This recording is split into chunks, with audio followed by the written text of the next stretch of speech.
नमस्कार दोस्तों, स्वागत है आपका अपने YouTube channel Bino education point में। दोस्तों, बिहार पुलिस 19,838 भर्ती, ये भर्ती दोस्तों बहुत बड़ी भर्ती रहने वाला है, याद रखना। क्योंकि दोस्तों क्या होगा तो इलेक्शन से पहले इसको क्लियर करेगा और इलेक्शन के बाद पता है कि सरकार ढीला पड़ेगा वैकेंसी के मामले में, और वैकेंसी आएगा भाई इतनी बड़ी मात्रा में नहीं आएगा, और कब पूरा करेगा इसका भी कोई ठिकाना नहीं रहेगा। याद रखना, अभी मौका है, आप अच्छे से पढ़िए, दिन रात एक कर दीजिए। एक महीना यानी कि जुलाई में अगर एग्जाम लेता है तो एक महीना आपके पास समय है, तो एक महीना आप दिन रात एक कर दीजिए, 100% आपका रिजल्ट हो जाएगा। ठीक है, और प्रहार बैच को अपना बनाइए, क्योंकि प्रहार बैच से ही आपका रिजल्ट होना है। प्रहार बैच को अपना बनाइए, एक एक क्लास को, एक एक चीजों को जो देते हैं होमवर्क के रूप में, वो सारा चीज आप रट जाइए, 100% आपका रिजल्ट हो जाएगा। ठीक है, प्रहार बैच दोस्तों बहुत महत्वपूर्ण है। ये नंबर है प्रहार बैच में जुड़ने के लिए, इस नंबर पे आप व्हाट्सएप मैसेज कर लेना।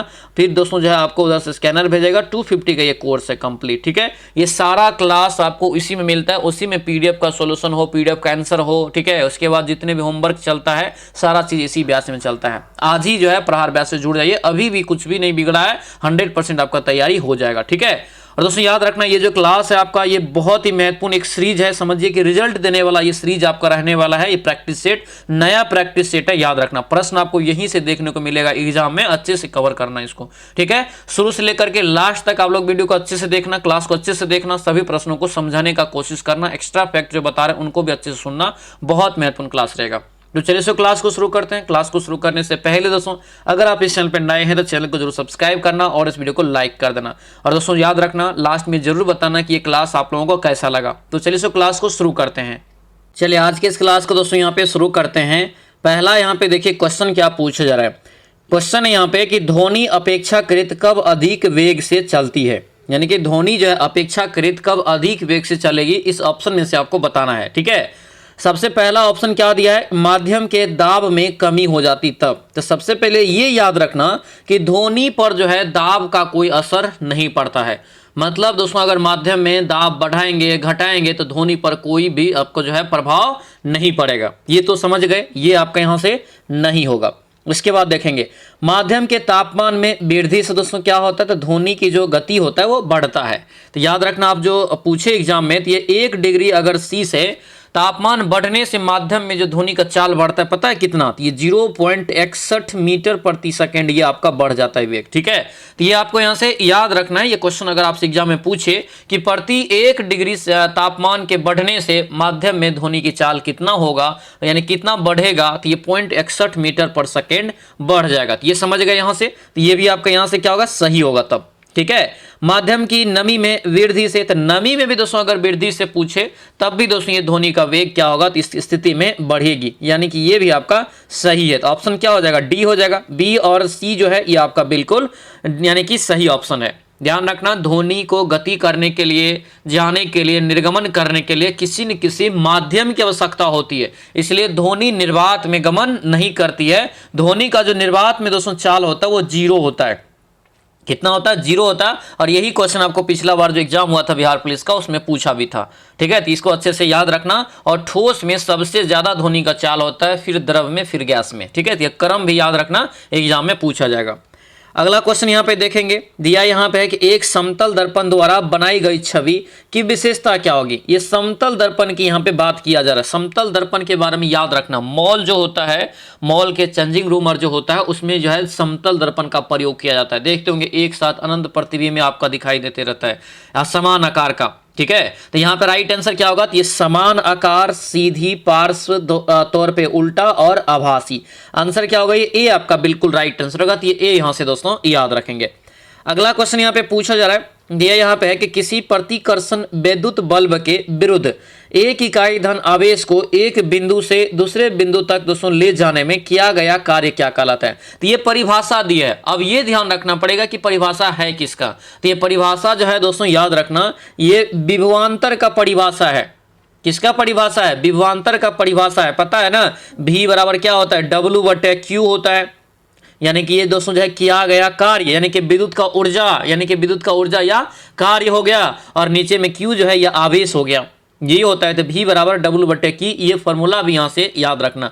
विभवांतर का जो मात्रक पूछे क्या होता है, तो याद रखना वोल्ट होता है। तो ये भी पॉइंट यहाँ से ध्यान रखेंगे। ठीक है, तो एक्स्ट्रा पॉइंट जो बता रहे हैं अच्छे से याद रखना, ये सब क्वेश्चन में आपको आएगा एग्जाम में।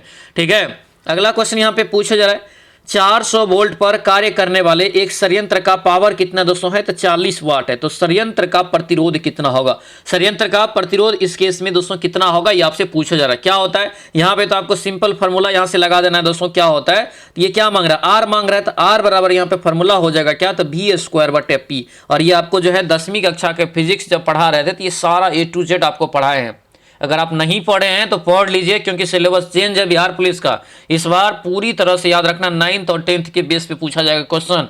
अच्छे से ध्यान रखना इस बात को, ठीक है, नहीं तो बाद में बहुत पछतावा होने वाला है। और सारा चीज हम आपको प्रहार बैच में प्रोवाइड करवा रहे हैं ए टू जेड सॉल्यूशन के साथ। तो जो अभी तक प्रहार बैच नहीं लिए तो प्रहार बैच भी अपना ज्वाइन कर लीजिए। अभी भी आपके पास समय है, अभी भी मौका है कि आप जो है मतलब हाथ से जाने नहीं देंगे, ठीक है, इस वैकेंसी को। देखिए भी क्या है, भी यहाँ पे दोस्तों यहाँ पे क्या हो जाएगा, ये वोल्ट हो जाएगा। अब पावर यहाँ पे कितना दिया है, 40 दिया है, तो 200 यहाँ पे हो जाएगा, यानी कि 200 गुना 200 हो जाएगा ना। अब बटे में कितना हो जाएगा 40, जीरो और एक जीरो कट गया, 4 पंच 20, 5 दुना 10, यानी कि दोस्तों कितना जीरो, 2 जीरो, कितना हो गया 1000 ओम। इसका यहाँ से करेक्ट आंसर हो जाएगा, राइट आंसर 1000 ओम यहाँ से इसका करेक्ट आंसर होगा। याद रखना प्रतिरोध का मात्रक है दोस्तों ये ओम। ओम जो यहाँ पे देख रहे हैं सभी में, ये ओम प्रतिरोध का मात्रक होता है, ये आपको ध्यान रखना है।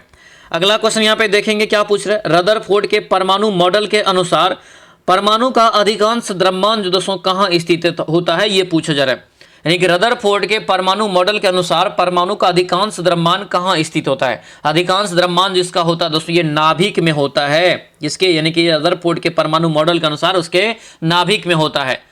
आंसर क्या हो जाएगा, ये बी आपका राइट आंसर होगा दोस्तों। तो ये बी अच्छे से याद रखना। अगला क्वेश्चन यहाँ पे देखेंगे, उत्प्लवी क्या है यहाँ पे, उत्प्लावी बल जो है किन कारकों पर निर्भर करेगा। उत्प्लावन बल या उत्प्लवी बल जो यहाँ पे है ये किन कारणों पर निर्भर करता है, तो याद रखेंगे दोस्तों ये विस्थापन तरल के भार पर, विस्थापन तरल के भार पे दोस्तों ये जो है निर्भर करता है। ऑप्शन डी आपका राइट आंसर होगा, डी यहां से दोस्तों याद रखेंगे। इंपॉर्टेंट क्वेश्चन है, ये भी आपसे पूछा जाएगा। शुद्ध जल का जो दोस्तों अगर घनत्व पूछे तो ये 1 ग्राम यानी से याद रखना ग्राम प्रति सेंटीमीटर क्यूब होता है, ठीक है, तो याद रखना। अगला क्वेश्चन यहाँ पे देखेंगे, कौन से जीव दोस्तों करे कि पुनर्जनन की क्षमता वाली कोशिकाओं का उपयोग मुकुलन के लिए करते हैं। और ये भी क्वेश्चन आपको 10वीं कक्षा के बायोलॉजी में हम आपको रटाए हैं, ठीक है, ये सारा क्वेश्चन मुकुलन आपको बताए हैं कि कौन दोस्तों विधि यानी कि कौन प्रजनन के लिए पुनर्जनन के लिए प्रयोग करता है, तो याद रखना ये हाइड्रा करता है। आंसर यहां से ए आपका राइट आंसर होगा।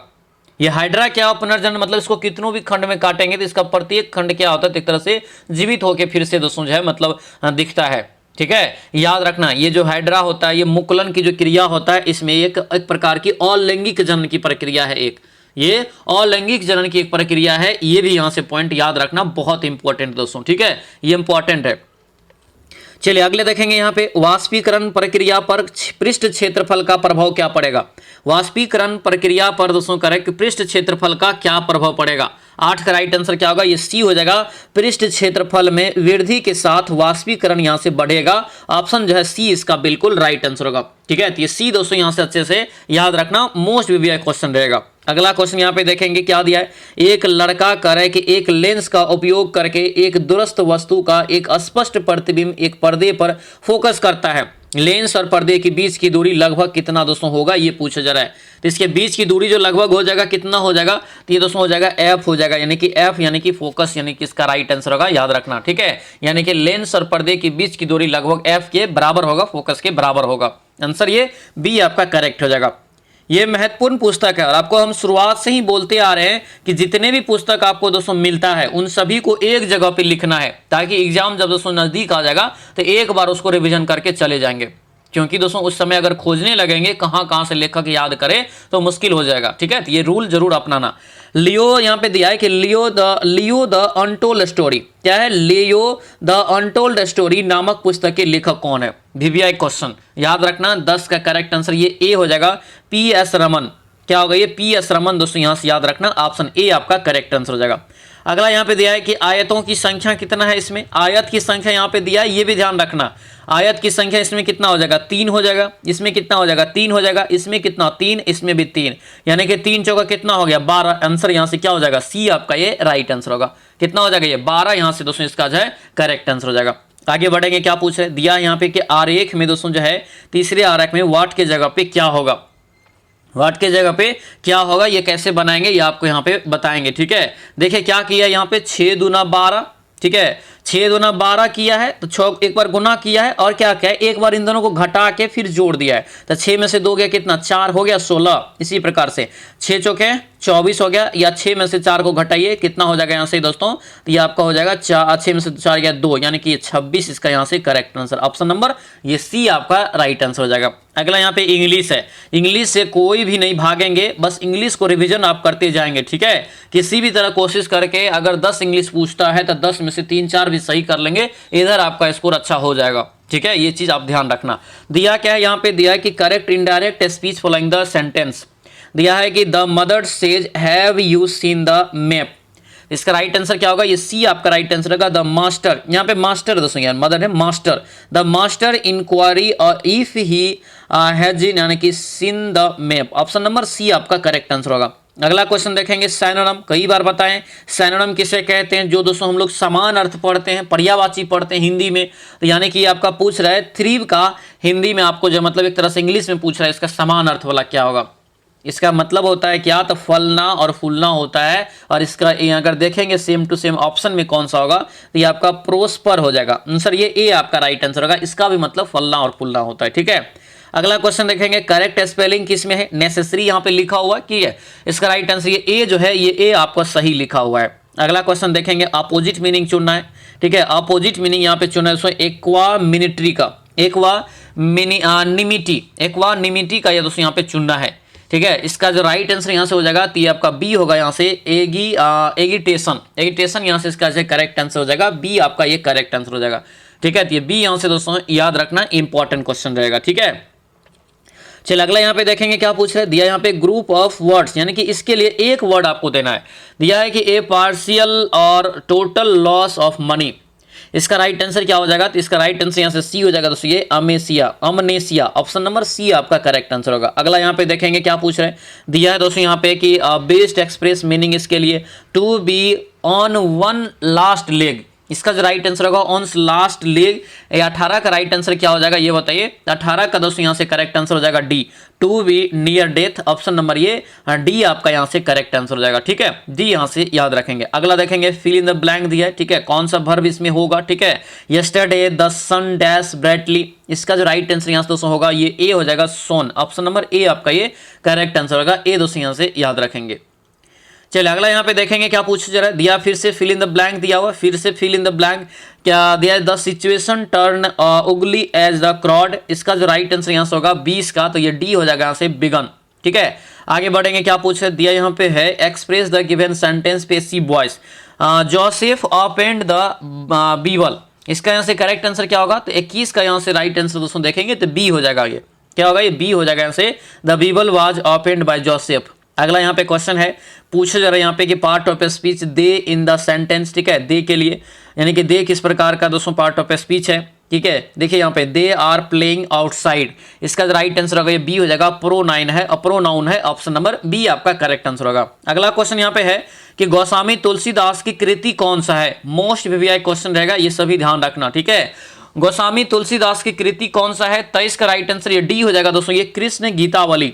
अगर आपसे पूछे कृष्ण गीतावली के लेखक कौन है, तो याद रखना गोस्वामी तुलसीदास हो जाएगा। इनके अन्य रचना भी याद रखना, वली वाला 2-3 पुस्तक है, जैसे गीतावली पूछे, दोहावली पूछे, कवितावली पूछे, तो वली वाला 3 पुस्तक याद रखना। इन तीनों का लेखक जो है गोस्वामी तुलसीदास है, ध्यान रखेंगे, ठीक है। एक और याद रखना विनय पत्रिका, विनय पत्रिका भी याद रखना, गोस्वामी तुलसीदास के जो है कृति है, तो ये पॉइंट सब याद रखना। अगला क्वेश्चन यहाँ पे है, श्रृंगार रस का अस्थाई भाव क्या है। श्रृंगार रस का इसमें से अस्थाई भाव जो होता है क्या है, तो राइट आंसर ये रति हो जाएगा, रति, यानी कि ऑप्शन नंबर बी आपका ये राइट आंसर होगा, बी याद रखना। देखिए याद रखना, श्रृंगार रस जो होता है वैसे दोस्तों 11 कुल होता है, लेकिन भरत मुनि के अनुसार इसका अलग माना गया है। भरत मुनि के अनुसार अगर आपसे पूछे कि कितना होता है श्रृंगार रस, तब ये 8 होता है, ठीक है। तो ये भी पॉइंट आपको अच्छे से याद रखना है, ठीक है।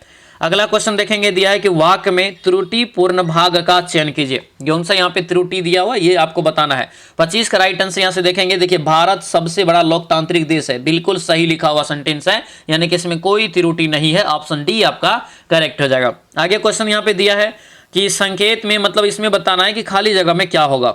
ठीक है। डैश संकेत यानी कि डैश मत करो अच्छी बात नहीं है, डैश मत करो अच्छी बात नहीं है, संकेत के केस में यहां पे बताना है। तो संकेत जो होता है क्या होता है, इशारा करना होता है, निर्देश करना, इंगित करना, ये सभी क्या एक प्रकार का संकेत का जो है इस शब्द है, ठीक है। तो क्या हो जाएगा राइट आंसर, इशारा हो जाएगा ना। आंसर यहां से क्या होगा, ए आपका यहां से बिल्कुल करेक्ट आंसर हो जाएगा। आगे बढ़िए, क्या पूछ रहे, दिया है कि 4 विकल्प में से चयन कीजिए उस विकल्प को जो लोकोक्ति का सही अर्थ बताता हो। आंखों के आगे पलकों की बुराई, आंखों के आगे पलकों का बुराई, राइट आंसर ये सी हो जाएगा। किसी के भाई बंधु या इष्ट मित्रों के सामने उसकी बुराई करना, आंसर यहां से क्या हो जाएगा, तो ये सी आपका दोस्तों करेक्ट आंसर होगा, सी याद रखेंगे। सम्राज्ञी क्या है यहाँ पे, सम्राज्ञी का पुल्लिंग क्या होगा, सम्राज्ञी का पुल्लिंग यहां से देखेंगे दोस्तों तो ये सी हो जाएगा सम्राट, आंसर सी आपका ये करेक्ट आंसर होगा। ये आपका क्या होगा, ये आपका स्त्री के लिए यूज करेंगे, ये सम्राट जो है पुरुष के लिए, जिस प्रकार से सम्राट अशोक बोलते हैं, ध्यान रखना। आगे बढ़ेंगे, क्या पूछ रहे, उन अधिकारों का दोस्तों मौलिक अधिकारों का चयन करें जो भारतीय नागरिकों को प्राप्त है परंतु गैर नागरिकों को प्राप्त नहीं है। नागरिक जो भारत का है उसे प्राप्त है, गैर नागरिक मतलब जिसके पास नागरिकता नहीं है भारत का उसको प्राप्त नहीं है। तो देखिए यहाँ पे 29 का राइट आंसर देखेंगे क्या होगा। सबसे पहले देखिए, भाषण और अभिव्यक्ति की आजादी सिर्फ भारत के नागरिकों को है, ठीक है, यानी अपने संविधान के अनुसार, यानी कि मौलिक अधिकारों के अनुसार, ठीक है। उसके बाद जो है कानून की समान सुरक्षा, ये तो सभी के लिए मान्य है, ये नहीं होगा। अल्पसंख्यकों का अधिकार, ये भी दोस्तों भारत के जो नागरिक उनके लिए है, ठीक है। उसके बाद जीवन और स्वतंत्रता का संरक्षण, ये तो है सभी के लिए, लेकिन ये आपका 1 और 3 इसका यहां से करेक्ट आंसर होगा। ये जो दोस्तों एक गैर यानी कि जो है नागरिकों के लिए नहीं है, ये भारतीय नागरिकों के लिए है। आंसर क्या होगा ये, तो ये ए आपका राइट आंसर होगा। 29 का ए दोस्तों यहां से याद रखना। मौलिक अधिकार भाग 3 में है, कितना, भाग 3 में, अनुच्छेद कितना में है, 12 से लेकर के 35 तक, ये भी पॉइंट आपको अच्छे से याद रखना है। अगला क्वेश्चन यहां पे देखेंगे, भारत सरकार के 3 स्तर क्या है, भारत सरकार के त्रिस्तरीय दोस्तों यहां पे बताना है कौन कौन यहां पे होता है। राइट आंसर क्या होगा, बी हो जाएगा, संघ सरकार, राज्य सरकार और एक होता है स्थानीय सरकार। आंसर क्या होगा, ये बी आपका राइट आंसर होगा। तो ये बी अच्छे से याद रखना इंपॉर्टेंट रहेगा, ठीक है। संघ सरकार, केंद्र सरकार जो है एक तरह से राष्ट्रीय स्तर पे कार्य करती है, ये सभी चीजों का आप अच्छे से याद रखना। राज्य सरकार राज्य स्तर पे और स्थानीय सरकार जो होता है वो ग्राम या नगर स्तर पे कार्य करती है। ये 3-4 चीजें हैं, ठीक है, चलाने की, सरकार चलाने की। संघ केंद्र को चलाता है, राज्य राज्य को चलाता है, और स्थानीय जो है जैसे गांव सब में देखते हैं ग्राम, जैसे ग्राम पंचायत हो गया, नगर छोटा छोटा हो गया, उन सभी को चलाने का काम करता है, ठीक है। चलिए अगला यहाँ पे क्वेश्चन है कि भारत के संविधान का कौन सा अनुच्छेद भारतीय निर्वाचन आयोग की स्थापना से संबंधित है। निर्वाचन आयोग कितने अनुच्छेद में, कई बार बताएं, कितना अनुच्छेद में, 324 अनुच्छेद, ऑप्शन नंबर ए आपका राइट आंसर होगा। आप जो वोट गिराते हैं, ये बताइए, आप जो वोट गिराते हैं ये अधिकार आपको कितने अनुच्छेद के तहत मिला है, पता है, 326 अनुच्छेद के तहत ये मिला है। याद रखना, वोट जो आप गिराते हैं एक कानूनी अधिकार आपको मिला हुआ है, ये आपको ध्यान रखना इस बात को, ठीक है। पूछा जाएगा क्वेश्चन एग्जाम में कि वोट गिराते हैं आप, तो वो किस प्रकार का अधिकार आपको मिला है, तो ये कानूनी अधिकार है और ये अधिकार आपको 326 अनुच्छेद के तहत आपको दिया गया है, ठीक है, तो ये ध्यान रखना। अगला क्वेश्चन यहाँ पे है, भारत के नीति आयोग जो आर्थिक नीति निर्धारण का चिन्हित समूह यानी कि थिंक टैंक का काम करती है, ये नीति का पूरा नाम क्या होता है, ठीक है। तो नीति का पूरा नाम देखिए हिंदी और इंग्लिश दोनों में दिया है।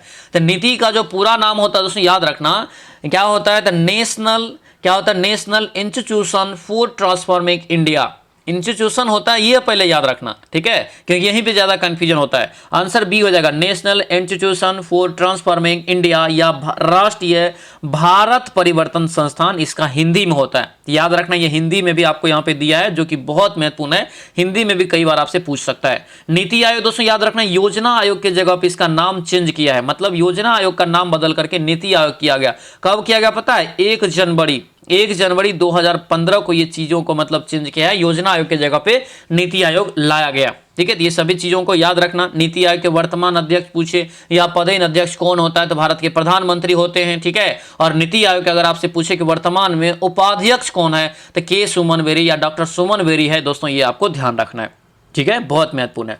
अगला क्वेश्चन यहाँ पे देखेंगे, क्या पूछ रहे, उच्चतम न्यायालय के कार्य क्षेत्र में बदलाव जो है किसके द्वारा किया जा सकता है। उच्चतम न्यायालय का जो कार्य होता है उसके बदलाव में दोस्तों कौन कर सकते हैं, तो ये जो अधिकार होता है मात्र केवल जो है इस संसद के पास ये सभी अधिकार होते हैं, ऑप्शन ए हो जाएगा।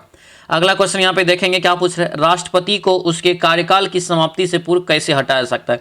वीवीआई क्वेश्चन है, मोस्ट वीवीआई क्वेश्चन ये आपका रहेगा दोस्तों, क्योंकि राष्ट्रपति संबंधित क्वेश्चन एग्जाम में आपसे पूछा जाता है। ठीक है, ये सबसे पहले ये याद रखना कि इसे महाभियोग के माध्यम से हटा सकते हैं। हटाने का अधिकार, हटाने का प्रावधान है संविधान में, लेकिन ये महाभियोग के प्रावधान से हटा सकते हैं। और महाभियोग जो लगाया जाता है अनुच्छेद 61 के तहत, और इसके लिए भी राष्ट्रपति को जो है 14 दिन पहले बताना पड़ेगा। 14 दिन पहले बताना पड़ेगा कि आप पर हम महाभियोग की प्रक्रिया ला रहे हैं।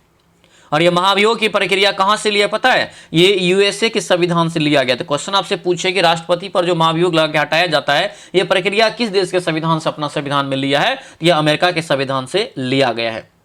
ये किसी भी सदन में दोस्तों महाभियोग लगाया जा सकता है, ये भी क्वेश्चन को आप याद रखना, यानी कि राज्यसभा या लोकसभा किसी में भी ये लगाया जा सकता है। अगला क्वेश्चन देखेंगे, राज्य में अध्यादेश किसके द्वारा लगाया जाता है, लागू किया जाता है। राज्य यहाँ पे आप ही बताइए, जब राज्य है तो राज्य के राज्यपाल लगाएगा। आंसर यहां से क्या होगा, बी आपका राइट आंसर होगा। केंद्र रहेगा तो केंद्र में राष्ट्रपति करते हैं, ये आपका सिंपल है। आंसर यहां से क्या होगा, बी आपका करेक्ट आंसर हो जाएगा। ठीक है, ये बी याद रखना। राज्य के राज्यपाल अध्यादेश जो लगाते हैं 213 अनुच्छेद के तहत ये जारी करते हैं, 213। और राष्ट्रपति जब लगाते हैं राष्ट्रपति भारत के, तो ये 123 अनुच्छेद के तहत, 1, 2, 3 अनुच्छेद के तहत अध्यादेश जारी करते हैं। अगला क्वेश्चन यहाँ पे देखेंगे, किस अधिनियम के द्वारा अंग्रेजों ने घोषणा की कि भारत में अधिकारियों की नियुक्ति में राष्ट्रीयता, रंग के आधार पर भेदभाव नहीं होगा। ये बहुत बड़ी दोस्तों एक विचार आपको बाद में आया था, इसका राइट आंसर क्या होगा, बी हो जाएगा। ये 1833 के चार्टर अधिनियम के तहत ये कहा गया कि दोस्तों जितने भी अधिकारी हैं उसमें भेदभाव नहीं किया करेंगे, रंग में, और राष्ट्रीयता भी दिया जाएगा। आंसर यहां से क्या होगा, तो ये बी आपका राइट आंसर होगा। तो ये बी अच्छे से याद रखना, इंपॉर्टेंट रहेगा। चलिए आगे बढ़ेंगे। इसी के तहत जो है खुली प्रतियोगिता का भी एक प्रकार से निर्माण हो गया था। अगला क्वेश्चन देखेंगे, भारत संविधान के किस अनुच्छेद में राज्यों द्वारा प्राथमिक शिक्षा में मातृभाषा में दिए जाने का प्रावधान है। मातृभाषा का मतलब क्या, ये अलग अलग राज्य का अपना अपना मातृभाषा है। जैसे तमिलनाडु है, तमिल का क्या है, तमिल है। तेलुगु है, आंध्रा का है, कन्नड़ कर्नाटक का है। तो अपनी प्राथमिकता जो है पहला भाषा जो अपनी मातृभाषा को दे सकता है। ये अनुच्छेद में, ये संविधान में कहा गया है। और ये संविधान दोस्तों कितना में कहा गया है, संविधान के किस अनुच्छेद में, तो ये ध्यान रखना, ये 50 के ए में कहा गया है। 50 के ए में कहा गया है कि अपनी राजभाषा में, यानी कि अपनी मातृभाषा में शिक्षाओं जो है आप दे सकते हैं। ये आपको 350 के ए अनुच्छेद के तहत ये कहा गया है, ये आपको ध्यान रखना है। आंसर ये सी आपका करेक्ट आंसर हो जाएगा। अगला क्वेश्चन है, भारत के नागरिकों के लिए मतदान की न्यूनतम उम्र कितना है। ये भी यहाँ पे लॉजिकल क्वेश्चन है, याद रखना। अभी वर्तमान में 18 वर्ष है, मतलब अगर 18 वर्ष आप पूरा कर लेते हैं तो वोट आप दे सकते हैं। ठीक है, लेकिन ये प्रावधान पहले 21 वर्ष का था, 21 वर्ष चेंज करके 18 बनाया गया। कब, तो कब बनाया गया अगर आपसे पूछे तो 1989 में 61वां संविधान संशोधन करके 1989 में यह प्रावधान किया गया कि अब जो वोट गिराने का अधिकार मिलेगा वो 18 वर्ष की आयु में मिल जाएगा। ठीक है, तो ये पॉइंट याद रखना। प्रत्येक वर्ष मतदान दिवस जो मनाते हैं, याद रखना 25 जनवरी को प्रत्येक वर्ष जो है मतदान दिवस के रूप में मनाते हैं। एक्स्ट्रा पॉइंट को अच्छे से याद रखेंगे। अगला क्वेश्चन यहाँ पे देखेंगे, निम्न में से कौन से बॉन्ड द्वारा भारतीय संस्थान विदेशी बाजारों से जो है, यहाँ पे विदेशी बाजारों से विदेशी मुद्रा के बजाय रुपया दोस्तों जो है जुटा सकते हैं, रुपये में पैसा जुटा सकते हैं। राइट आंसर क्या होगा, ये बी हो जाएगा। ये मसाला बॉन्ड यहाँ से इसका करेक्ट आंसर होगा। ऑप्शन नंबर ये बी आपका राइट आंसर होगा। मसाला बॉन्ड यहाँ से दोस्तों याद रखेंगे। ठीक है, अगला क्वेश्चन यहाँ पे है, पूरा यहाँ पे जो दिया हुआ है, पूरा प्रारूप, यहाँ पे प्रारूप किसके द्वारा प्रस्तावित किया गया था, यानी कि ग्रामीण क्षेत्र में नगरीय सुविधा प्रदान किया जाएगा। ये प्रारूप किसके द्वारा पेश किया गया था, प्रस्ताव पारित किया गया था। याद रखना दोस्तों, ये ए हो जाएगा, डॉक्टर APJ अब्दुल कलाम के द्वारा। आंसर यहाँ से ए आपका राइट हो जाएगा। ठीक है, पूरा जो यहाँ पे देख रहे हैं इसका मतलब ही होता है, ठीक है, प्रोविजन ऑफ अर्बन, यानी कि जो है एमेस्टेटिस टू रूरल एरिया। ठीक है, इसका यहाँ पे हिंदी में पूरा नाम एक प्रकार से दिया, ग्रामीण क्षेत्र में नगरीय सुविधा उपलब्ध कराना। APJ अब्दुल कलाम, याद रखना। ऑप्शन नंबर ये ए आपका करेक्ट आंसर होगा। दोस्तों आपसे रिक्वेस्ट है, जो भी चैनल पर नए हैं चैनल को जरूर सब्सक्राइब कर लेना और इस वीडियो को लाइक कर देना। और ध्यान रखना, ये खान सर के टेस्ट सीरीज का दोस्तों ये पेड बैच का टेस्ट सीरीज है, ध्यान रखेंगे। ठीक है, ये आपका जो है टेस्ट सीरीज नंबर 2 है। इसका पहला क्लास आप लोगों को करवा दिए हैं, अगर आप नहीं देखे हैं प्लेलिस्ट बना दिए हैं। और ये सारा क्लास आपको किसके तहत आ रहा है, तो प्रहार बैच के तहत आ रहा है। प्रहार बैच में ये सारा क्लास आपको मिल जाएगा मात्र 250 में। तो अभी भी आपके पास समय है, क्योंकि इसमें जो है आपको एक कंप्लीट कोर्स की तैयारी हो रहा है। और ऑलरेडी आपका ये चालू है दोस्तों। ये आप अगर बैच अभी ले लेते हैं तो समझिए अभी भी आपका तैयारी कंफर्म है 100%। अभी भी आपके देखिए हाथ से मौका नहीं गया है, इतना चीज आपको इसमें दिया जा रहा है डेली बेसिस पे। डेली बेसिस में आपको क्या है इसमें, तो आपको जो है डेली आपको एक प्रैक्टिस सेट देते हैं जो अभी आप कर रहे हैं क्लास। उसके बाद दोस्तों जो है होमवर्क देते हैं याद करने के लिए, हिंदी का प्रैक्टिस सेट डेली करवाते हैं, बिहार जीके का दोस्तों जो है विश्लेषण वाला जो क्वेश्चन डेली देते हैं।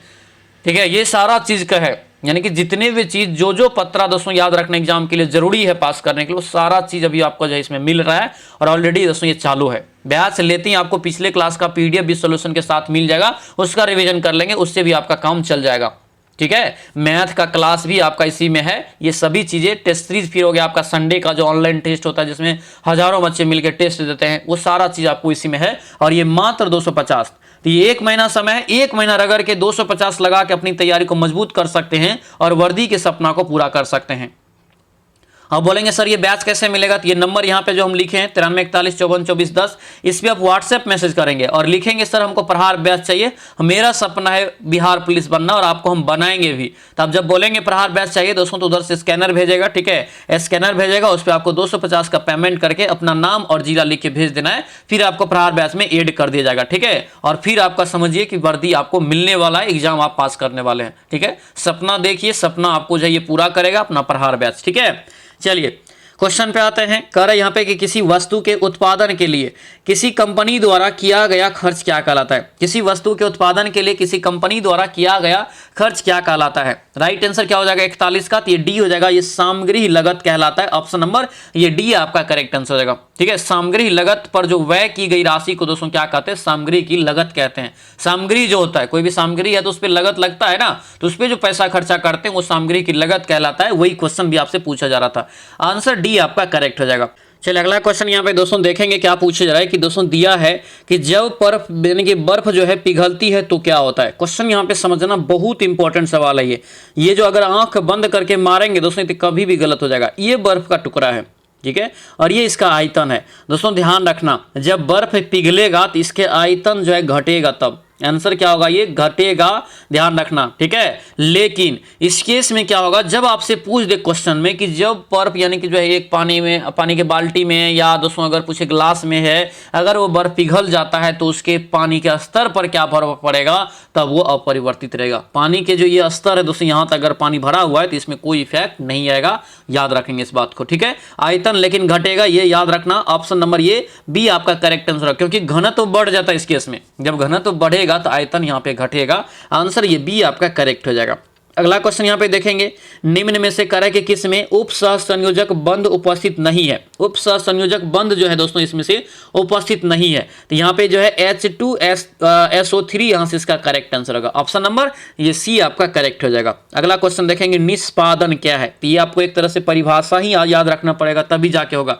निष्पादन यहाँ पे दोस्तों इसका राइट आंसर ए हो जाएगा, वायु के नियंत्रण अथवा अनुपस्थिति में अयस्क को गर्म करना, ये निष्पादन की क्रिया कहलाता है। ऑप्शन ए आपका करेक्ट हो जाएगा। देखिए क्या दिया है, Fe2+ आयन में उपस्थित अयुग्मित इलेक्ट्रॉन की संख्या कितना है। ये क्वेश्चन को समझना अच्छे से, इसका जो राइट आंसर यहाँ से हो जाएगा, तो ये F का जो हो जाएगा ए हो जाएगा। यहाँ से क्या होगा, ये आपका 4 यहाँ से इसका करेक्ट आंसर हो जाएगा। आगे बढ़ेंगे, क्या दिया है, एरोमेटिक यौगिक निम्न में से किस में है। एरोमेटिक यौगिक जो है निम्न में से किस में है, तो याद रखना ये सी हो जाएगा, C6H6 इसका यहाँ से करेक्ट आंसर होगा। इसी को बेंजीन कहते हैं। अगर आपसे पूछे कि बेंजीन का फार्मूला क्या होता है, तो याद रखना ये बेंजीन का फार्मूला होता है C6H6, याद रखेंगे, एरोमेटिक होता है, ध्यान रखना। चलिए अगला यहाँ पे देखेंगे क्या पूछ रहे हैं, 1 विलियन में कह रहा है कि H+ आयनों का जो है मात्रा 2 × 10⁻⁸ मोल प्रति लीटर है। इसके पीएच मान दोस्तों यहाँ पे विलियन का पीएच मान क्या होगा। ये सभी क्वेश्चन दोस्तों रट जाना, क्योंकि ये सीरीज अब तक का सबसे बेहतरीन सीरीज रहने वाला है।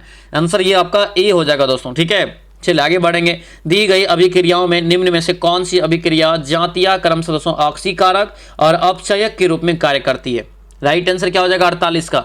48 का यहाँ से करेक्ट आंसर दोस्तों सी हो जाएगा। यहाँ से क्या होगा, ये सी आपका राइट आंसर होगा, यानी कि दोस्तों यहाँ से Fe2O3 और Al इसका यहाँ से करेक्ट आंसर हो जाएगा।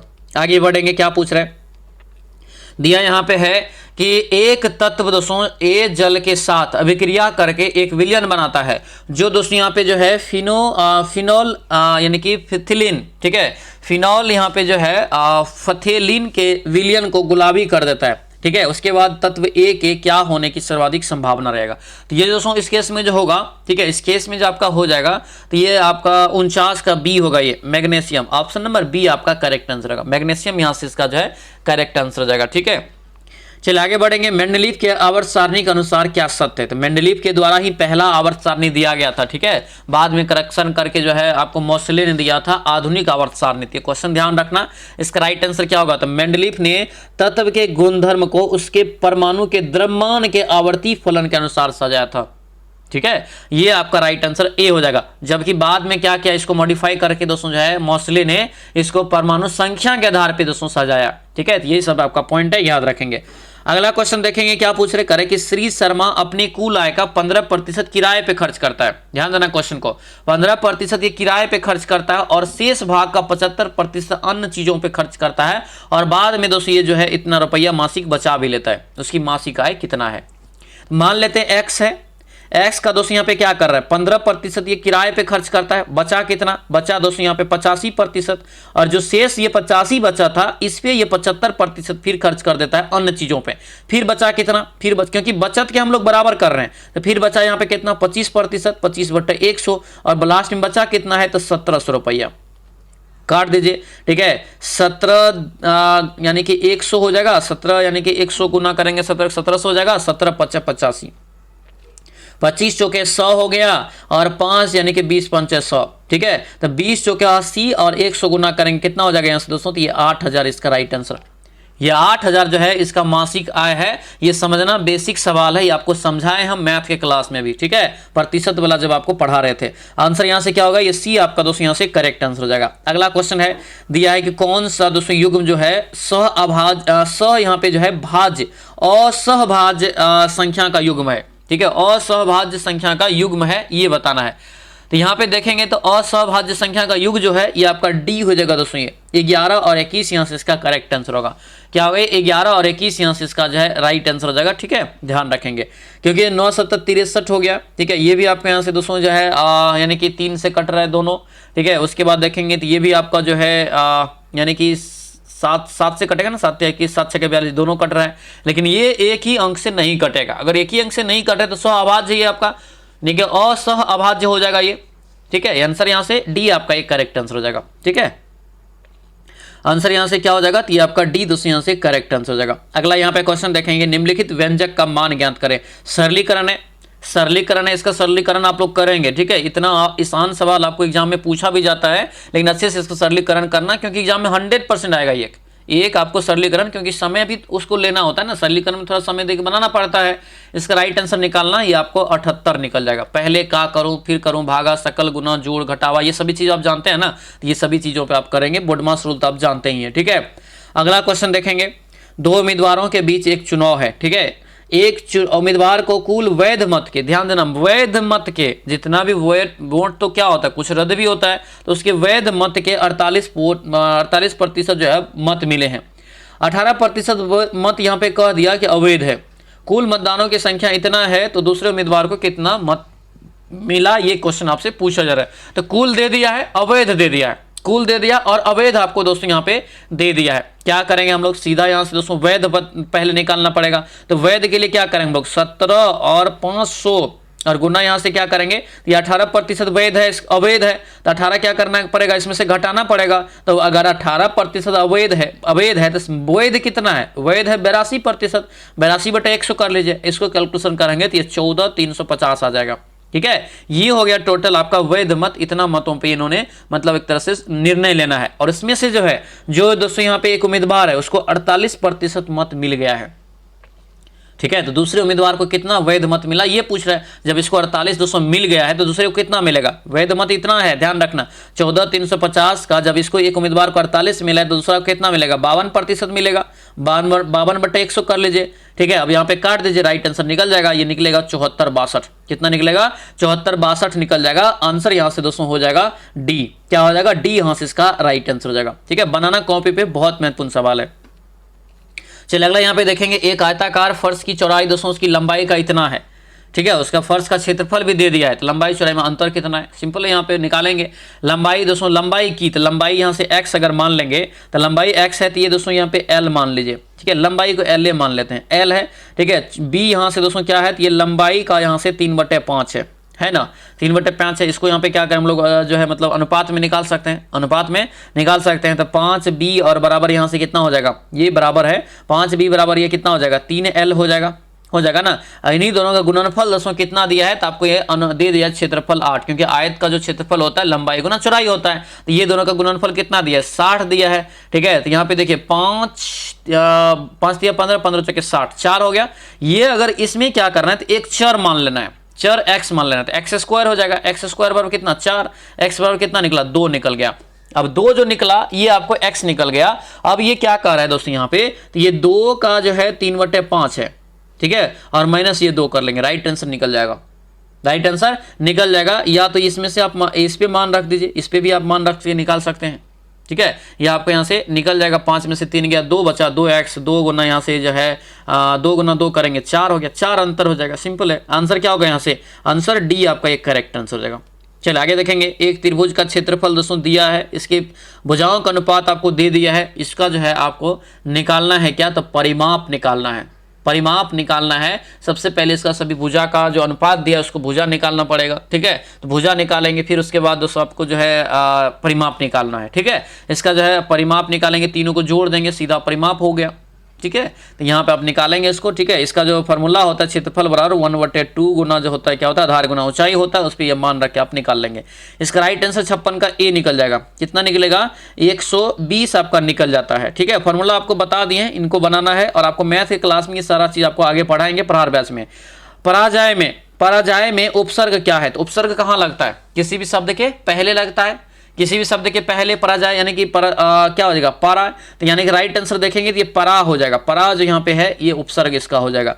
शिक्षक ने पाठ पढ़ाया, शिक्षक ने पाठ पढ़ाया, किस कारक का उपयोग इसमें किया गया है, राइट आंसर क्या होगा, ये बी हो जाएगा, कर्ता कारक यहाँ से इसका राइट आंसर होगा, यानी कि बी ऑप्शन राइट हो जाएगा। अगला क्वेश्चन देखेंगे, कौन सा यहाँ पे कार्य दोस्तों की भारतीय जन आंदोलन महात्मा गांधी के प्रसिद्ध दांडी मार्च के साथ शुरू हुआ था, तो दांडी मार्च की शुरुआत 1930 में, और इसी के साथ शुरुआत हुआ था दोस्तों किसका, तो सविनय अवज्ञा आंदोलन का, ठीक है, तो ये ध्यान रखना, कई बार क्वेश्चन पूछा गया कि साथ साथ में शुरुआत किया गया था, इसका राइट आंसर यहाँ से क्या होगा, तो ये बी आपका ये करेक्ट आंसर होगा, याद रखेंगे। अगला क्वेश्चन यहाँ पे देखेंगे, भारत की जनगणना 2011 के अनुसार बिहार की जनसंख्या घनत्व कितना दर्ज किया गया, तो बिहार की जनसंख्या घनत्व कितना है, जो कि भारत में सबसे ज्यादा है, भारत में क्या है, तो ये सबसे ज्यादा है, कितना है 1106 यानी कि व्यक्ति प्रति वर्ग किलोमीटर में भारत में रहते हैं, ठीक है, तो ये आपको ध्यान रखना है, ऑप्शन नंबर ये डी आपका क्या हो जाएगा, करेक्ट आंसर हो जाएगा, ठीक है, तो डी आपको यहाँ से याद रखना है। चलिए आगे बढ़ेंगे, यहाँ पे दिया है कि व्यक्तित्व आय क्या है, व्यक्तित्व यहाँ पे जो है आय क्या है, व्यक्तिगत आय क्या है, 61 का राइट आंसर सी हो जाएगा दोस्तों, ये करों और अन्य कटौतियों पर पहले व्यक्ति और परिवारों द्वारा अर्जित किया गया कुल आय, ऑप्शन नंबर सी आपका करेक्ट आंसर हो जाएगा। अगला क्वेश्चन देखेंगे, दिया है दोस्तों कि किसी अर्थव्यवस्था में व्यक्तियों और व्यवसायों द्वारा अर्जित कुल आय को जोड़कर राष्ट्रीय आय की गणना करने के लिए निम्नलिखित में से किस विधि का उपयोग करते हैं, किसका प्रयोग करेंगे इसमें बताइए, राइट आंसर रहेगा ये आय विधि का इसमें प्रयोग किया जाता है, तो ये सभी ध्यान रखना, इकोनॉमिक्स का इंपॉर्टेंट क्वेश्चन रहेगा, ठीक है। अगला क्वेश्चन यहाँ पे दिया है, देश की सबसे ज्यादा साक्षरता वाला राज्य जो केरल है उसकी दर पूछा है कि उसकी साक्षरता दर कितना है, कितना हो जाएगा उसकी साक्षरता दर, 93.91% दोस्तों जो है केरल की साक्षरता दर है, जो कि भारत में पहले स्थान पे है।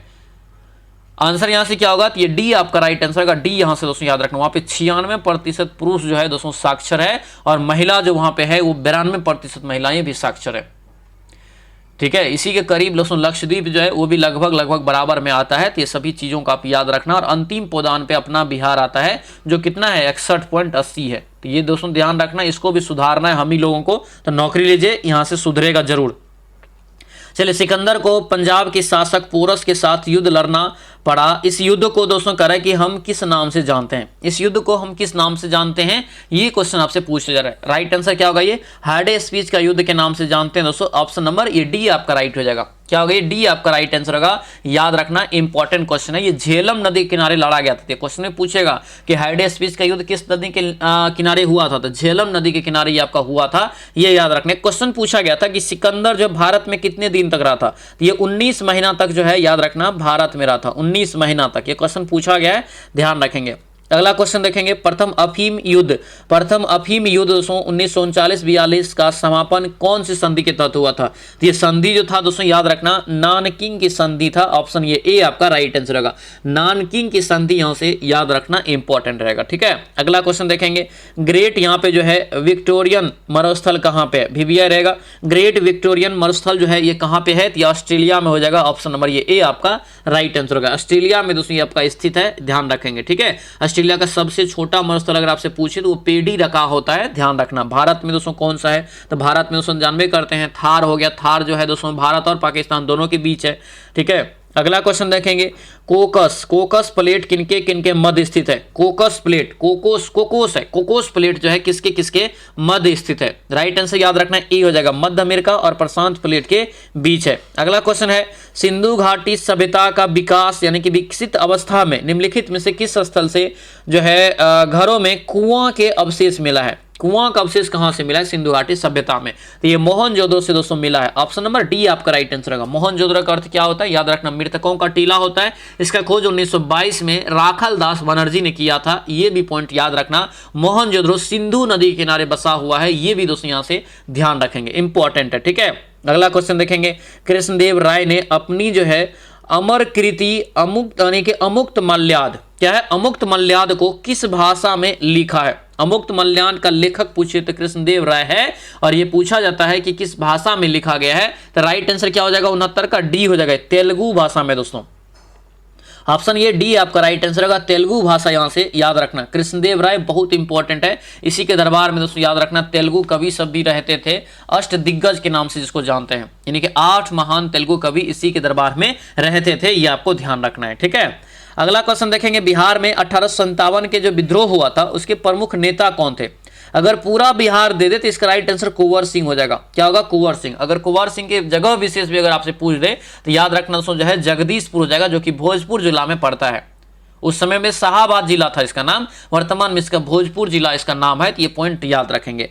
अगला देखेंगे, फौरेजी आंदोलन क्या है, फौरेजी आंदोलन की शुरुआत किसने किया, फौरेजी आंदोलन की शुरुआत किसके द्वारा किया गया, 71 का राइट आंसर यहां से ए हो जाएगा, हाजी शरीतुल्लाह के द्वारा। आंसर ये ए आपका राइट आंसर होगा, हाजी शरीतुल्लाह के द्वारा किया गया था, ध्यान रखेंगे।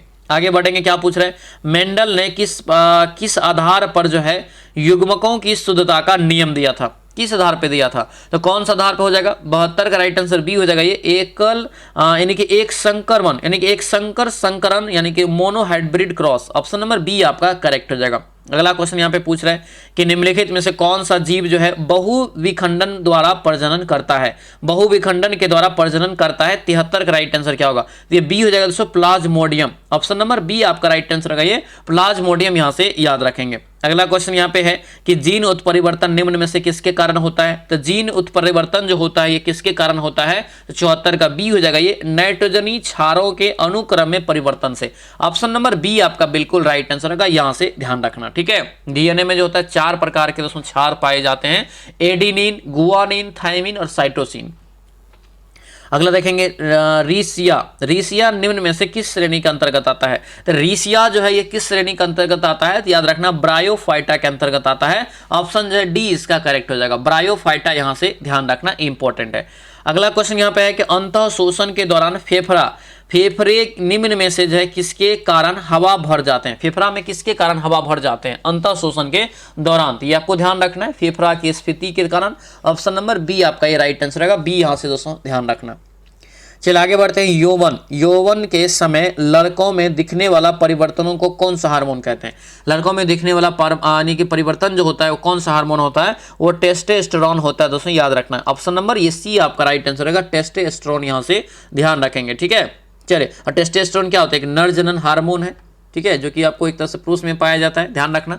ऑप्शन नंबर यहाँ से क्या होगा, सी आपका करेक्ट आंसर हो जाएगा। अगला क्वेश्चन यहाँ पे देखेंगे, दिया यहाँ पे कथन वाला सवाल है कि मानव अमाशय नाइट्रिक अम्ल का उत्पादन करता है, क्या यह सही है या गलत है, बताइए। गलत दोस्तों, ये क्या है आपका गलत है। उसके बाद दोस्तों यहाँ से जो है ये हाइड्रोक्लोरिक अम्ल का जो मानक आमाशय में जो है उत्पादन होता है, यानी कि HCl का होता है, इसका नहीं होता है, तो ये आपका गलत हो जाएगा। दूसरा कथन, हाइड्रोक्लोरिक अम्ल आमाशय की क्षति पहुंचाए बिना भोजन के पाचन में मदद करता है। ये क्वेश्चन आपको डायरेक्ट एग्जाम में पूछा गया था, ये सही है बिल्कुल। HCl का प्रयोग कहाँ होता है? जो आमाशय में जो भोजन जाता है उसको क्या करता है, एक तरह से पचाने में सहायता प्रदान करता है, एंजाइम का काम करता है, तो ये आपका यहाँ से सही है। आंसर क्या हो जाएगा? ये केवल 2 ऑप्शन यानी सही है, कथन सही है, ऑप्शन ए आपका करेक्ट आंसर हो जाएगा। आगे बढ़ेंगे, क्या दिया, निम्न में से कौन सा औषधीय पौधा रक्तचाप के उपचार के लिए सबसे अच्छी यहाँ पे जो है उपाय है, सबसे अच्छी उपाय है? क्या होगा ये? सर्पगंधा यहाँ से इसका राइट आंसर है। किसके लिए? तो याद रखने रक्तचाप के उपचार के लिए, ठीक है। सर्पगंधा का अगर रस लगाते हैं तो उसमें क्या होता है, तो मतलब वो थोड़ा देर रक्त ब्लड एक प्रकार से रुक जाता है। आंसर यहाँ से क्या होगा? तो ये आपका बी जो है करेक्ट आंसर होगा, सर्पगंधा, यहाँ से ध्यान रखना। अगला क्वेश्चन देखेंगे, निम्नलिखित में से कौन सी घटना जो है मानव हृदय में डायस्टोल के दौरान होती है? डायस्टोल के दौरान ये होती है, डायस्टोल के दौरान ये आपका हो जाएगा वेंट्रिकल में रक्त प्रवेश, ऑप्शन डी करेक्ट हो जाएगा। आगे बढ़ेंगे, दिया यहाँ पे है कि भाग के एक सवाल में भाजक भागफल का 10 गुना है और शेषफल 5 गुना है। शेषफल अगर 46 है तो भाज्य कितना होगा? इसका तो दोस्तों आपको रटना है, एग्जाम, ये आप एग्जाम मतलब ये क्वेश्चन को भी रट सकते हैं। ये क्वेश्चन कई बार आपको क्या किया है, ये आपको हुबहू पूछ दिया है, ये कई बार आपको हुबहू पूछ दिया है, ठीक है। इसका अगर देखेंगे बनाएंगे तो आपको बनेगा, भाज्य बराबर क्या होता है? भाजक गुना भागफल प्लस शेष होता है, उसके आधार पे भी ये बना लेंगे, उसके आधार पे भी आपका ये बन जाएगा। लेकिन इसका जो राइट आंसर यहाँ से होगा, याद रखना, ये होता है 5336, ऑप्शन सी हो जाएगा। इसका पीडीएफ में भी सॉल्यूशन दे देंगे, ये आपको ऑप्शन यानी कि ऑप्शन नंबर सी आपका ये करेक्ट आंसर हो जाएगा, ठीक है। सी यहाँ से दोस्तों ध्यान रखेंगे। चलिए आगे बढ़ते हैं, क्या पूछ रहे हैं? दिया यहाँ पे साइन प्लस कॉस बराबर 1/29 है, तो sine theta plus cos theta बटे sine theta minus cos theta का मान क्या होगा? क्या होगा बताइए? तो क्या हो जाएगा यहाँ से? तो इसका भी सॉल्यूशन आपको पीडीएफ से ही बनाना है, ऑप्शन ये ए आपका होगा। ये आपको हालांकि पढ़ाएंगे दोस्तों अभी जो मैथ के क्लास में। अगला यहाँ पे है गद्यांश, यहाँ पे चाहे तो आप स्किप करके पढ़ सकते हैं, या तो प्रार बैच में तो आपको दे ही दिए हैं, तो अच्छे से इसको बनाना, क्योंकि यहाँ से आपका 100% जो है मार्क उठेगा, 100% ये मार्क। और देखो कितना क्वेश्चन दिया है, 83, 84, 84, 85, 3 क्वेश्चन आपको यहाँ पे दिया गया है, ठीक है। चलिए देखिए, कार्य के संदर्भ में मोबाइल फोन की उपयोगिता क्या होता है? कार्य के संबंध में, तो ये आपका राइट आंसर ए हो जाएगा, कहीं भी रहकर कार्य पूरा कर सकना, इस दोहा के, इस गद्यांश के अनुसार राइट आंसर। व्यस्तता की स्थिति में मोबाइल फोन के कारण क्या हो जाता है? क्या हो जाता है दोस्तों? यहाँ पे 84 का राइट आंसर क्या होगा? तो ये आपका डी हो जाएगा, व्यवधान उत्पन्न हो जाता है। कभी कभी देखते हैं मतलब बाधा उत्पन्न होता है। मोबाइल फोन दोस्तों जो है जहां सुखद है वहां वह क्या है? तो वही दोस्तों ये सुखद, देखिए मोबाइल फोन सुखद भी है, लेकिन याद रखने इसके कुछ जो है मतलब नेगेटिव पॉइंट्स भी है, जिसके कारण ये दुखद भी है, ठीक है। आंसर यहाँ से ये सी आपका करेक्ट आंसर होगा। मोबाइल फोन की शुरुआत 1995 में भारत में दोस्तों हुई थी, 31 जुलाई को, ठीक है। चलिए आगे बढ़ते हैं, क्या पूछ रहे हैं? दिया यहाँ पे कि लाल रंग जो है लाल, और वाहन क्या होगा तब? तो वाहन क्या होगा इस ऑप्शन में से बताइए? तो ट्रक एक वाहन है, पेट्रोल वाहन है, सड़क नहीं है, टायर नहीं है, लेकिन ट्रक एक वाहन में आ जाएगा।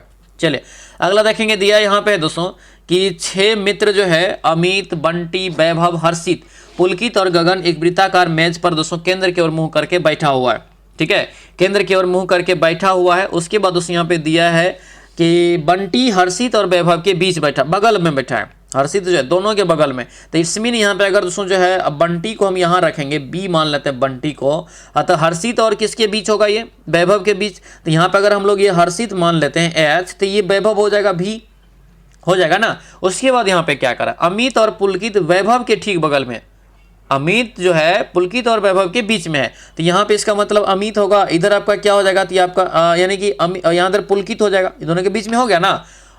कितना आदमी हो गया? 5 आदमी। अब एक आदमी जो बचा वो आपको यहाँ पे दिया है, क्या दिया है?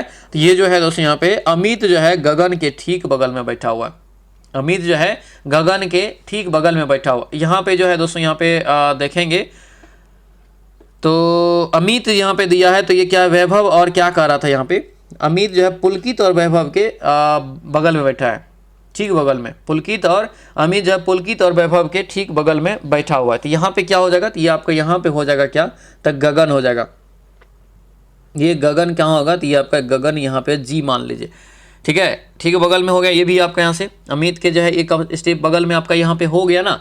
अब यहाँ पे दोस्तों जो है निकालना, इसका स्पष्टीकरण आप निकालिए। अमित और गगन के बीच में पुलकित बैठा, ये क्वेश्चन क्या कर रहा है? अच्छा अच्छा अच्छा, ये आपका क्वेश्चन ही पूछा जा रहा था, तो यहाँ पे तो गगन सीधा सीधा आ गया। अमित और गगन के ठीक बगल में कौन बैठा, आप ही बताइए। ये अमित और गगन के ठीक बगल में कौन बैठा है, तो कौन बैठा है यहाँ पे, तो ये अमित, यहाँ पे ये ए हो गया और ये आपका गगन हो गया, तो यानी कि क्या हो जाएगा, ये पुलकित बैठा है ठीक बगल में, बीच में बैठा हुआ एक प्रकार से। आंसर यहाँ से क्या हो जाएगा, आंसर यहाँ से दोस्तों जो है आपका ए हो जाएगा, 87 का यहाँ से जो है राइट आंसर, ये पुलकित इसका यहाँ से करेक्ट आंसर हो जाएगा। अगला क्वेश्चन देखेंगे, निम्नलिखित में से कौन सी भैंस की नस्ल संसार में सबसे अधिक दूध देता है।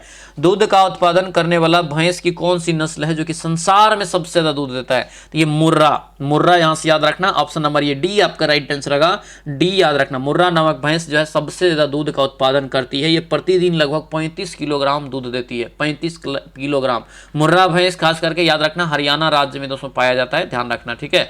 हरियाणा का काला सोना भी इसे कहा जाता है, काला रंग का होता है इसलिए काला सोना के नाम से भी इसे जानते हैं, ध्यान रखना। चलिए अगला यहाँ पे देखेंगे, निम्नलिखित में से निम्नलिखित सागरों में किसमें जो औसत लवणता सर्वाधिक होगा, कौन सी सागर में औसत लवणता सर्वाधिक होता है, ये मृत सागर यहाँ से इसका राइट आंसर होगा। आगे बढ़ेंगे, क्या पूछ रहे हैं, निम्नलिखित में से कौन सा महासागर पूर्व से उत्तर अमेरिका और दक्षिण अमेरिका महाद्वीप घिरा हुआ है, कौन सा महासागर, तो राइट आंसर यहाँ से सी हो जाएगा, प्रशांत महासागर, ऑप्शन नंबर सी आपका ये करेक्ट आंसर होगा, तो सी दोस्तों यहाँ से याद रखेंगे। आगे बढ़ेंगे, निम्नलिखित में से पूर्वी घाट का शिखर का उदाहरण कौन सा है। पूर्वी घाट यहाँ पे दोस्तों है, ध्यान रखेंगे इस चीज को, तो पूर्वी घाट देखिए ये सभी ये तो हो गया अरावली का हो गया, ये भी साउथ का, ये भी साउथ का, महेंद्रगिरी ये उड़ीसा साइड में है, ये आपका यहाँ से करेक्ट आंसर हो जाएगा, ऑप्शन नंबर ये डी आपका राइट आंसर होगा, डी दोस्तों यहाँ से याद रखना। पूर्वी घाटी की आपका यहाँ से जो है एक चोटी है, ठीक है। एशियाई खेलों का प्रारंभ कब हुआ, लिख लेना, बहुत भी क्वेश्चन है। एशियाई खेल का प्रारंभ जो किया गया कब, याद रखना 1951 में, कब किया गया 1951 दोस्तों, और ये पहला खेल का जो आयोजन हुआ था अपना नई दिल्ली में हुआ था, मतलब अपना भारत में हुआ था, ठीक है। आंसर ये ए आपका करेक्ट हो जाएगा। अगला देखेंगे, art of living, art of living के प्रस्तावक और प्रचारक कौन है, आर्ट ऑफ लिविंग के प्रस्तावक और प्रचारक कौन है, 93 का राइट आंसर क्या हो जाएगा, तो याद रखना बी होगा, ये आपका श्री श्री रविशंकर, क्या होगा ये श्री श्री रविशंकर, ऑप्शन नंबर ये बी आपका राइट आंसर होगा। श्री श्री रविशंकर ने आर्ट ऑफ लिविंग फाउंडेशन की शुरुआत 1982 में ये किया था, ध्यान रखेंगे।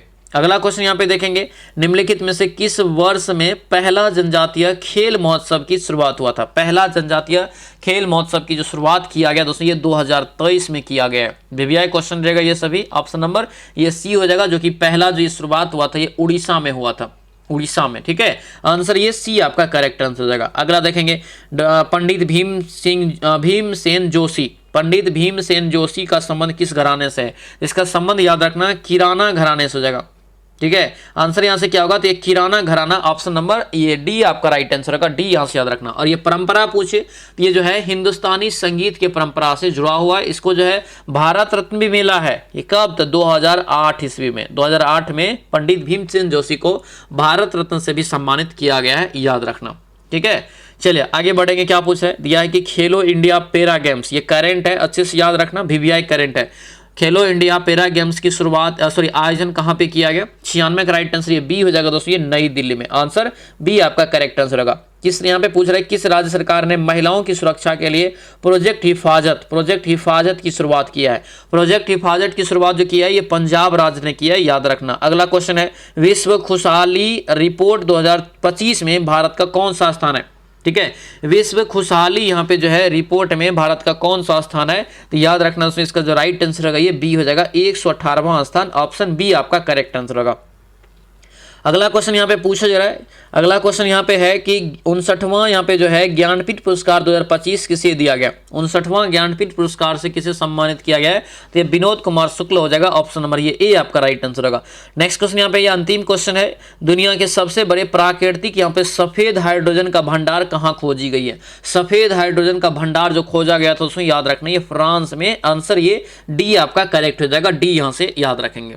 ये था दोस्तों आप लोग का जो नया सीरीज अभी बिहार पुलिस का भी चला रहे हैं, ये प्रहार अभ्यास में, ये सीरीज नंबर 2 था। कैसा लगा क्लास सभी लोग कमेंट करके बताएंगे। जो भी नए स्टूडेंट है चैनल को सब्सक्राइब कर देंगे और सभी लोग इस वीडियो को लाइक कर लेना, ठीक है। और ध्यान रखना सब प्रहार बैच जुड़ जाइए, प्रहार बैच में आपका 100% रिजल्ट होगा। इसमें बहुत ज़्यादा मेहनत आपको करवा रहे हैं हम, ठीक है। 9341, ठीक है, 542410 ये दोस्तों नंबर है। इस पर व्हाट्सएप मैसेज करना, क्योंकि व्हाट्सएप के ग्रुप में ही बैच चलाते हैं, इसीलिए ताकि आपको जो है पर्सनली हम गाइड कर सकें। एप्स में आप ब्याज लेते हैं लेकिन उसके बाद कोई सॉल्यूशन करने वाला, हेल्प करने वाला नहीं रहता है। ये व्हाट्सएप में चलता है ताकि आप हमेशा जो मेरे साथ जुड़े रहते हैं। ये सारा चीज़ का प्रावधान उसमें है। टेस्ट सीरीज हो, होमवर्क हो, डेली प्रैक्टिस सेट हो, चाहे दोस्तों जो VVI क्वेश्चन होता है, वो सारा चीज़ आपको इसी ब्याज में मिलेगा। इस ब्याज का प्राइस मात्र दोस्तों 250 है। 250 में समझिए कि अपना आप रिजल्ट ले रहे हैं, ठीक है। तो ये ब्याज से आज ही जुड़ जाएंगे, व्हाट्सएप पर मैसेज करेंगे, उधर से स्कैनर भेजेगा, पेमेंट करके अपना नाम और जिला भेज देना है, ठीक है। आपको ग्रुप में ऐड कर दिया जाएगा, ठीक है। तो चलिए सब क्लास को हम लोग यहाँ पे एंड करते हैं। मिलेंगे हम लोग नेक्स्ट क्लास में, नेक्स्ट वीडियो में। तब तक के लिए जय हिंद।